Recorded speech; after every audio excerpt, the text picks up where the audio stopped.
あなたは今、どんなことを考えていますか？私は本当にダメなんだ。どうせ誰からも認められない。やっぱり何をやっても失敗する。このように思考はどんどんストーリーを展開し、気分も落ち込み、体も重くなり、何も手につかなくなっていきます。思考があなたの自己像となり、そこから不安、劣等感、無力感といった苦しみが生まれるのです。私は無能な人間、不安な人、孤独な存在という思考はすべて幻想。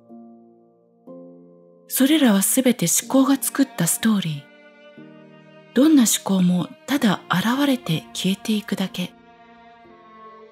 でもそれを私というラベルで固定した瞬間に、幻想が現実として苦しみを作り始めるのです。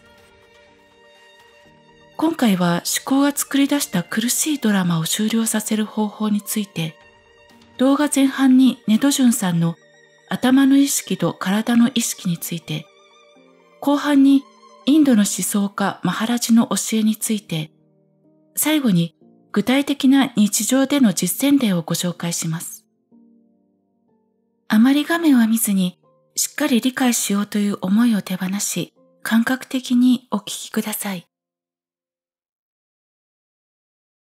最初にネドジュンさんの頭の意識と体の意識についてご紹介します。私たちには2つの意識があります。頭の意識と体の意識です。頭の意識は言葉の意識で、メールの文章みたいなもの。明日のあの仕事うまくいくかな？やだな、前も失敗しちゃったし大丈夫かな？まあ大体そんな調子でずっと文章を打っています。読み返すほど未来への不安や過去の後悔に巻き込まれるような文章で、これはもう自動でずっと文字打ちしています。もう一つが体の意識です。これは肩からお腹の底ぐらいの内側の感じです。例えばその辺で知らない人にいきなり怒鳴られたとしましょう。すると頭の意識は猛烈にメールの文章を打ち始めます。恐ろしい。一体どうしたらいいんだろう。体の意識はショックと緊張でぎゅっと縮んでいるかもしれません。お腹の下の方は怒りでメラメラ熱くなり、背中は冷たくなっているかもしれません。パニックに飲み込まれそうです。その時思い出してほしいのは青空の感覚です。空には雲が流れ、時には雷雲が荒れ狂います。でも青空そのものは傷つきません。雲を許し、ただ通り過ぎさせている空間だからです。私たちも同じ。怒りや悲しみの雲が湧き上がっても、ああそうだ、私は青空の方だったと気づくだけでいいんです。すると思考と一体化した感覚がふっと外れて、青空としての静けさが戻ってきます。これが右脳の意識。苦しいドラマの演者から視聴者へ、苦しみの終焉です。次にマハラジの教えについてご紹介します。私たちは肉体ではない、思考でもない、それらを見ている存在。例えるなら、頭の中では役者たちが毎日ドラマを演じています。私はダメだと嘆く役者。うまくやらなくちゃ嫌われると焦る役者。自分には価値がないとつぶやく役者。問題は頭の中の思考を自分だと思い込んでしまうこと。観客席から舞台に上がってまるで自分のことのように演じている。だから現実のように感じて苦しくなる。でも本当は私たちは観客なんです。思考という役者たちは勝手にセリフを喋り、演技し、すぐに退場していきます。私はダメだという思考が浮かんだら、ただ、あ、不安のストーリーが始まってるなと気づくだけでいい。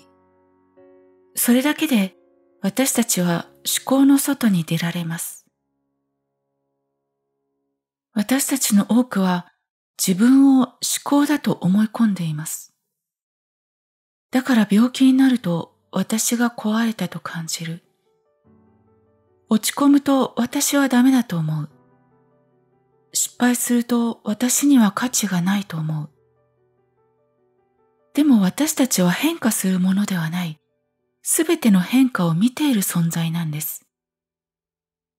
体や心は変わり続ける。スクリーンの映像の体は年齢とともに衰えたり、病気になったりする。心は晴れたり曇ったり、一日に何度も揺れ動く。感情や思考もコントロールできないほど出たり消えたりする。でもそれらはすべて現れては消えていくもの。まるで映画のスクリーンに映る映像のようなんです。私たち自身はそれを見ている側。悲しんでいる自分がいても、それに気づいている存在。痛みを感じている体であっても、それに気づいている存在。落ち込んでるな、考えすぎているなと気づいている。その分かっている存在が私たちの本質なのです。この気づいている存在に立ち返るとどうなるのでしょう。不安に巻き込まれても、それにただ気づいているだけ。私は大丈夫と感じられる。自己否定が出ても、これは通り過ぎる心の雲で、そんな思考があるんだなぁで終わり。体調が悪くても、今日は調子が良くないなぁと気づいているだけ。何かすごい悪い病気なのではという思考の連鎖は始まらない。問題や悩みがスクリーンの中の出来事のように感じられる。つまり、人生の中で起きる出来事は今まで通り様々なことが起こっていたとしても、それほど動揺せず、不安、イライラ、落ち込みといった感情の波が静かになり、深いところで私は大丈夫と感じられるようになるのです。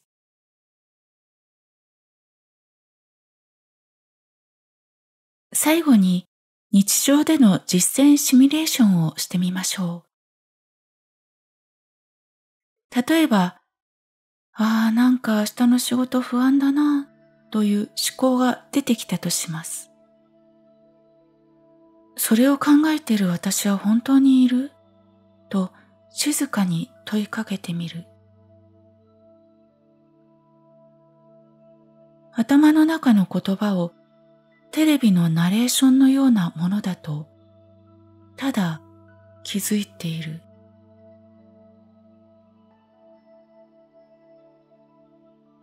体の感覚を感じてみる。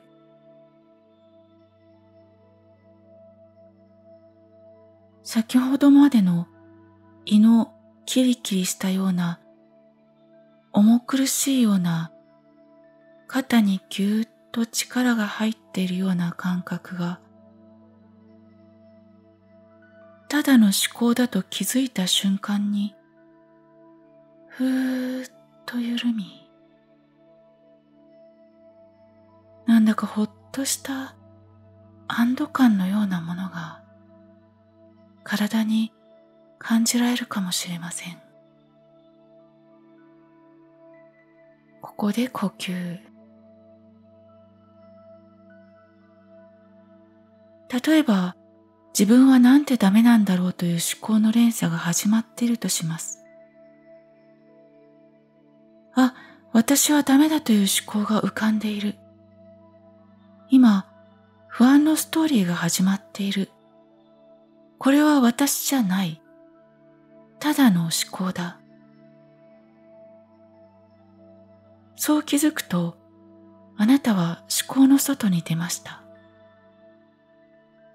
思考に気づけたことは素晴らしいことだと脳へ信号に送るために、口角を上げてガッツポーズ。これで思考を見ている存在になります。そして意識を思考から体の感覚へ移します。先ほどまでぎゅーっと縮こまっていた体の力み、その感覚がふーっとほどけて、理由のない自信を感じられるかもしれません。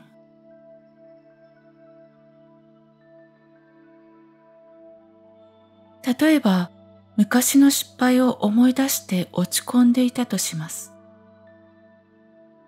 そういう思考をしようと意図して考えたわけではないはずなのに、なぜか勝手に浮かび上がって、気づいた時にはもうその思考に引きずられている。その思考に気づいた時、ああ、そう思っている声があるんだな。この思考は勝手にやってきて、勝手に消えていく。思考は私ではない。思考はただ起こってきているだけだ。思考は空に浮かぶ雲のようなもの。雲はただ流れていくだけ。私の意識は空。そして体の感覚を感じてみる。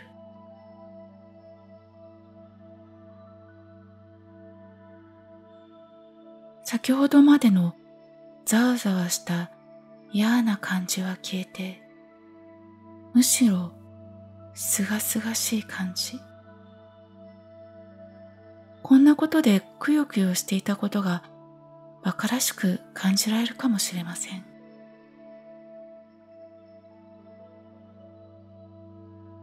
例えば誰かの言葉を何度も思い返してイライラしていたとします。そんな時、思考はただ勝手に現れているだけ。いずれ通り過ぎる。私は演者ではない。単なる見ている観客。そして意識を体へ向けます。ただ気づいていればいいと気づくだけで、先ほどまでの体の力みや胃のムカムカ、頭のカッカきていたのがふーっとほどけ、ここで深呼吸。吸って吐いて、体が緩み、なんだか心も緩み、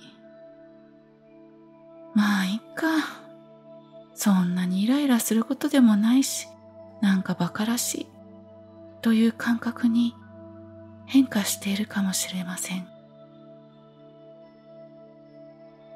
これは頭でイライラしちゃダメ、許さなくちゃでは決して起こせない変容です。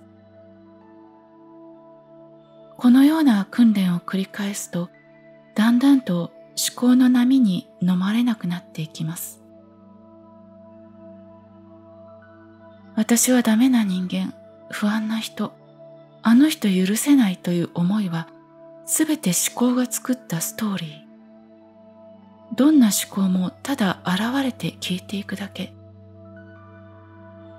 思考ドラマが始まっているなと気づいたら、否定せず、押しのけず、解決しようとせず、ただ気づいている。